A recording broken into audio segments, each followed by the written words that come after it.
ಮಾತನಾಡೋದು? ಯಾರು? ಕೈಗಾರಿಕೆ ಮಂತ್ರಿನಾ? Hello hello hello, ನಮ್ಮವರು ನಿಮ್ಮಲ್ಲಿಗೆ ಬಂದಿದ್ದಾರೆ. ಅವರಿಗೆ ಫ್ಯಾಕ್ಟರಿ ಹಾಕಲು ಅನುಮತಿ ಕೊಡಿಸಿ. ಹಾಗೆ ಶುಗರ್ ಫ್ಯಾಕ್ಟರಿ ಹಾಕಲಿಕ್ಕೆ ಆ ಜಾಗ ಸುರಕ್ಷಿತವಾಗಿದೆ ಅಂತ ಕೃಷಿ ಸಚಿವರಿಗೆ ಸ್ವಲ್ಪ ಹೇಳಿ. ಚುನಾವಣೆ ಬರ್ಲಿ. ಚುನಾವಣೆಗೆ ನಿಲ್ಲುವರು ನೀವು, ಗೆಲ್ಲಿಸೋನು ನಾನು. ಇಲ್ಲ, ಓಕೆ.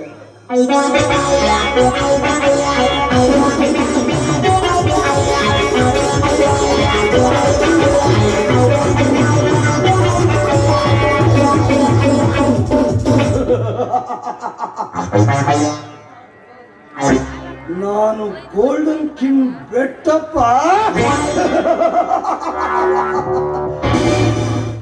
ನಾನು ಆಡಿದ್ದೆ ಮಾತು, ನಡೆದಿದ್ದೆ ದಾರಿ.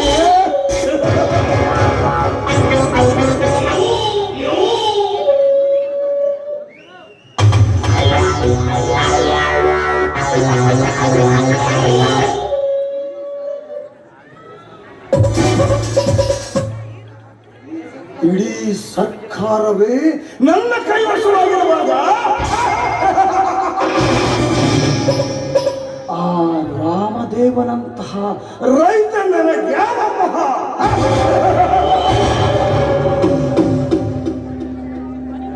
ನೀನು ನೆಚ್ಚಿಕೊಂಡಿರುವ ಸ್ವಚ್ಛ ಎರೆಭೂಮಿಯನ್ನು ನನ್ನ ಕೈವಶ ಮಾಡಿಕೊಂಡು ಹಳ್ಳಿಯ ತೀರ ದಿಟ್ಟನೆಂದು ಮೆರೆಯುವ ಆನಿಂದ ಬದರಂಗಿಯನ್ನು ನನ್ನ ತುಳಿದು ಬರುತ್ತಿದ್ದಾರೆ.